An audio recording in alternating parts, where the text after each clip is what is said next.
നിസ്കരിക്കാൻ നിൽക്കുന്നവന്റെ മുമ്പിൽ ഒരു മറ ഉണ്ടാവൽ വളരെ പുണ്യമുള്ള കാര്യമാകുന്നു എന്ന്. അപ്പൊ നമ്മൾ പള്ളിയിൽ നിസ്കരിക്കുകയാണ്, നേരിട്ട് പള്ളിയിലേക്ക് കയറി. പള്ളിയിൽ കയറുമ്പോൾ പല സഹോദരന്മാരും പള്ളി വിശാലമായ പള്ളിയായി ഏതെങ്കിലും ഒരു ഭാഗത്ത് കയറിയിട്ടാണ് നിന്നിട്ട് നേരെ മുമ്പിൽ തൂണോ ചുമരോ സൗകര്യമൊക്കെ ഉണ്ടാവും പള്ളിയിൽ, എന്നാൽ എവിടെയെങ്കിലും നിന്നിട്ടാണ് കൈയെത്തി നിസ്കരിക്കുക. എന്നിട്ട് ആൾക്കാരെ അതിന്റെ മുമ്പിലൂടെ അങ്ങനെ യാതൊരു ലക്കുള്ള കാണില്ലാതെ അങ്ങനെ പോകേണ്ടുന്ന ഒരവസ്ഥ. ഇതിന് നബി സല്ലല്ലാഹു അലൈഹി വസല്ലം പറഞ്ഞിരുന്നത് നിസ്കരിക്കുന്നവന്റെ മുമ്പിൽ ഒരു പരിധി അവൻ നിശ്ചയിക്കണം എന്നാണ്. ആ പരിധിക്കപ്പുറം ആൾക്കാർക്ക് പോകാം. നിസ്കരിക്കാൻ നിൽക്കുമ്പോൾ അങ്ങനെ ഒഴിച്ചിടലല്ല, ഒരു പരിധി ഉണ്ടായിരിക്കണം. അപ്പൊ നമ്മുടെ കയ്യിലുള്ള എന്തെങ്കിലും ഒരു സാധനം, ഒന്നുകിൽ ഇപ്പൊ അവിടെ ചുമര് സൗകര്യം ഉണ്ടെങ്കിൽ ചുമരിന്റെ നേരെ ഒന്നുകൊണ്ട് നിസ്കരിക്കാം, ഇല്ലെങ്കിൽ ചൂടുണ്ടാവും, ഇല്ലെങ്കിൽ വേറെ ഏതെങ്കിലും ഷെൽഫോ മറ്റേതെങ്കിലും വസ്തുക്കളോ ഉണ്ടാകും. ഇനി അതുമില്ലെങ്കിൽ നമ്മളെ കയ്യിൽ എന്തെങ്കിലും ഒരു സാധനം ഉണ്ടോ, ഒരു ടവലോ അല്ലെങ്കിൽ ഒരു മുണ്ടോ അല്ലെങ്കിൽ ഇനി ഒരു ബുക്കോ എന്തെങ്കിലും ഒരു സാധനം, ഇതാ ഇത്രയും പരിധി എന്റെ അധികാരത്തിൽപ്പെട്ടതാണ്, അതിന്റെ ഉള്ളിൽ കൂടി പോകരുത് എന്നൊരു മുന്നറിയിപ്പ് എന്ന നിലക്ക് സുത്രത്തുൽ മുസല്ലീനാണ് എനിക്ക് കിതാബുകളിൽ പറഞ്ഞു കാണുന്നത്.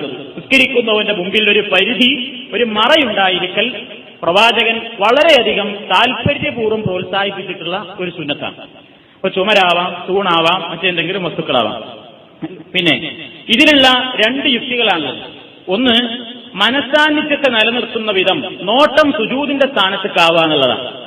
മറ്റെവിടെയും ശ്രദ്ധ പോകാതെ നമ്മളൊരു മുസല്ല വെച്ചു കഴിഞ്ഞാൽ അല്ലെങ്കിൽ നമ്മളൊരു പരിധി നിശ്ചയിച്ചു കഴിഞ്ഞാൽ നിസ്കരിക്കാൻ നിൽക്കുമ്പോൾ ഇസ്ലാമിന്റെ പ്രവാചകൻ പഠിപ്പിച്ചിരുന്ന ചര്യ നിസ്കരിക്കാൻ നിൽക്കുമ്പോൾ സുജൂദിന്റെ സ്ഥാനത്തേക്ക് നോക്കണം എന്നാണ്. അത് ഭക്തിക്ക് കൂടുതൽ നല്ലതാണ്. അങ്ങും നോക്കാതെ മറ്റെവിടെയും ശ്രദ്ധ മേലോട്ട് നോക്കാതെ അല്ലെങ്കിൽ നാല് ഭാഗത്തേക്കും നോക്കാതെ അല്ലെങ്കിൽ മുന്നിൽ തന്നെ അങ്ങനെ ദൂരേക്ക് നോക്കാതെ റസൂലുള്ളാഹി സ്വല്ലല്ലാഹു അലൈഹി വസല്ലം നിസ്കരിക്കാൻ നിന്നാൽ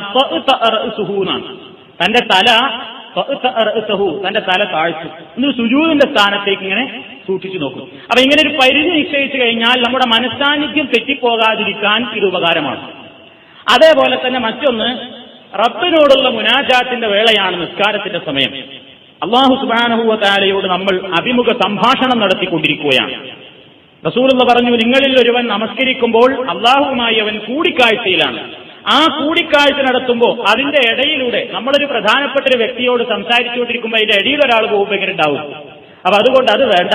അല്ലാഹുവുമായിട്ടുള്ള കൂടിക്കാഴ്ചയിൽ അവന്റെ ശ്രദ്ധ തിരിയാതെ ഒരു പരിധി നിശ്ചയിച്ചുകൊണ്ട് അതിലേക്ക് തിരിഞ്ഞുകൊണ്ട് നിസ്കരിക്കലാണ് ഏറ്റവും പ്രതിഫലമുള്ളതും പ്രവാചക ചര്യയുമായിട്ട് യോജിക്കുന്നതും.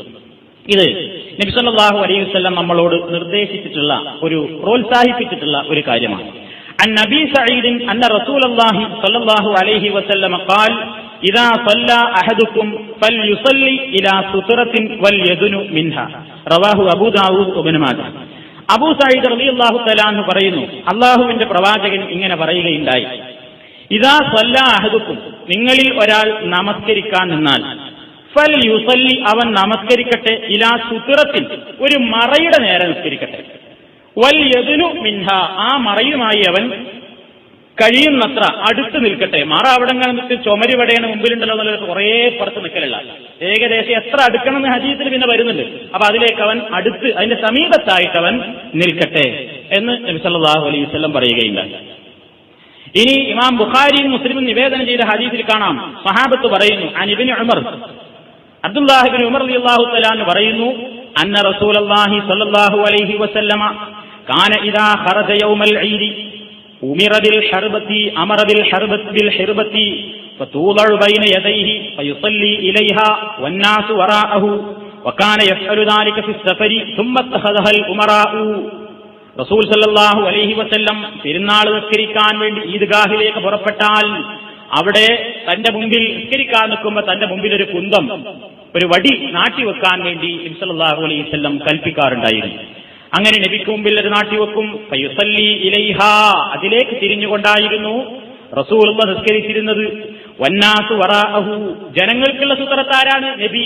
അപ്പൊ ഓരോരുത്തർക്കും ഇമാമും മഅ്മൂമായി നിസ്കരിക്കുമ്പോൾ ഇമാമിനെ മറ വേണ്ടുള്ളൂ, ബാക്കിയുള്ളവർക്കൊക്കെ പിന്നെ അവരുടെ സുത്രത്ത് ഇമാമും ഓരോ സഫുകളുമാണ്, ബാക്കിയുള്ള സഫുകൾക്കൊക്കെ. വകാന യഫ്അലു ദാലിക ഫിസ് സഫരി സുമ്മ തഖദഹൽ ഉമറാഉ, നബി യാത്രയിലും ഇതേപോലെ തന്നെ ചെയ്യാറുണ്ട്. എവിടെയെങ്കിലും ഇറങ്ങി നിസ്കരിക്കുമ്പോൾ മുമ്പിൽ എന്തെങ്കിലും ഒരു സാധനം നാട്ടിവെക്കുക നബി സല്ലല്ലാഹു അലൈഹി വസല്ലമിന്റെ പതിവായിരുന്നു. അതേപോലെ അൻ അലി റളിയല്ലാഹു തആല അൻഹു ഖാല ലഖദ് റഅയ്തുനാ യൗമ ബദ്രിൻ വമാ ഫീനാ ഇൻസാനുൻ ഇല്ലാ നാമ ഇല്ലാ റസൂലുള്ളാഹി സ്വല്ലല്ലാഹു അലൈഹി വസല്ലം ഫഇന്നഹു യുസല്ലി ഇലാ ഷജറത്തിൻ യദ്ഉ ഹത്താ അസ്ബഹ. നസാഇ നിവേദനം ചെയ്യുന്ന ഹദീസാണ്. അലി റളിയല്ലാഹു തആല അൻഹു പറയുന്നു, ലഖദ് റഅയ്തുനാ യൗമ ബദ്രിൻ, ബദറിന്റെ ദിവസം ഞങ്ങളെ കണ്ടതെങ്ങനെയാണ്? ഞങ്ങളിൽ ആരും തന്നെ അന്നത്തെ രാത്രി ഉറങ്ങാത്തവരില്ല. നാളെ യുദ്ധം നടക്കുകയാണെങ്കിൽ ഇന്നത്തെ രാത്രി ഞങ്ങളൊക്കെ എല്ലാവരും ഉറങ്ങിയിട്ടുണ്ട്.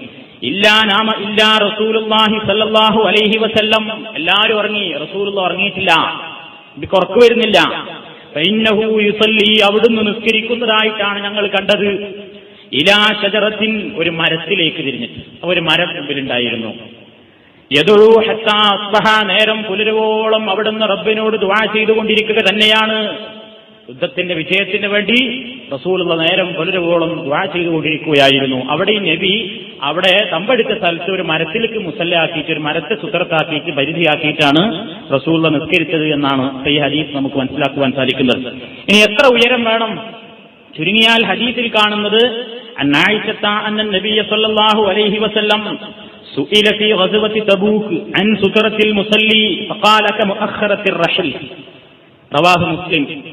നബി സല്ലല്ലാഹു അലൈഹി വസല്ലം ചോദിക്കപ്പെട്ടു തബൂക്ക് യുദ്ധത്തിന്റെ സന്ദർഭത്തിൽ അൻ സുത്രത്തിൽ മുസല്ലി, നിസ്കരിക്കുന്നവന്റെ മറ അതെങ്ങനെയായിരിക്കണം, എത്രയായിരിക്കണം എന്നൊക്കെ ചോദിച്ചപ്പോ ഫഖാല, അവിടുന്ന് പറഞ്ഞു കമുഅഖറത്തിർ റഹൽ, ഒട്ടകക്കട്ടിലിന്റെ പുറത്ത് യാത്രക്കാരന് ചാരിയിരിക്കാൻ വേണ്ടി വെക്കുന്ന ഒരു പലക ഉണ്ടായിരുന്നു എന്നാണ്. ഏകദേശം അത്ര. അപ്പൊ നിലത്തുനിന്ന് ഒരിച്ചിരി ഉയരം കിട്ടുന്ന സാധനം അങ്ങനെയാണെങ്കിൽ അത് നല്ലതാണ്, ഒരിച്ചിരി ഉയരമുള്ളതാണെങ്കിൽ നല്ലതാണ്. ഒന്നും കിട്ടിയില്ലെങ്കിൽ പണ്ഡിതന്മാർ പറയുന്നത് ഒരു വരയെങ്കിലും വരക്കണം. അത് പള്ളികളിലുള്ള വരയാണെങ്കിലോ, പള്ളികളിലുള്ള വര ആളുകൾക്ക് നിസ്കരിക്കുന്ന ആളുടെ ഒരു പരിധിയായിട്ട് കണക്കാക്കുന്ന ആളുകളാണെങ്കിലേ അതുകൊണ്ട് പ്രയോജനമുള്ളൂ. വരന്റെ പ്രാധാന്യം എന്താണെന്ന് അറിയാത്തവന്റെ മുമ്പിൽ പള്ളിയിലെ വര ചിത്രത്താക്കിയിട്ട് കാര്യമില്ല എന്നാണ്. ഇങ്ങനെ പള്ളിയിൽ നമ്മൾ പരിധിയായിട്ട് വരണ്ടല്ലോ പള്ളിയിൽ, എനിക്ക് തിരിഞ്ഞ് നിസ്കരിച്ചാൽ പോരെ എന്ന് പറയുമ്പോ വരയുടെ പ്രാധാന്യവും വര ഇവന്റെ പരിധിയാണെന്ന് മനസ്സിലാക്കുന്ന ആളുകളുള്ളിടത്താണ് അങ്ങനെ. അതില്ലെങ്കിൽ എന്തെങ്കിലും സാധനം മുമ്പിൽ വെക്കുന്നത് തന്നെയാണ് നല്ലത്. നിർബന്ധമല്ല, അങ്ങനെ ചെയ്യൽ ഏറ്റവും നല്ലതും പുണ്യകരവും മര്യാദയിൽപ്പെട്ടതുമാകുന്നു എന്നർത്ഥം.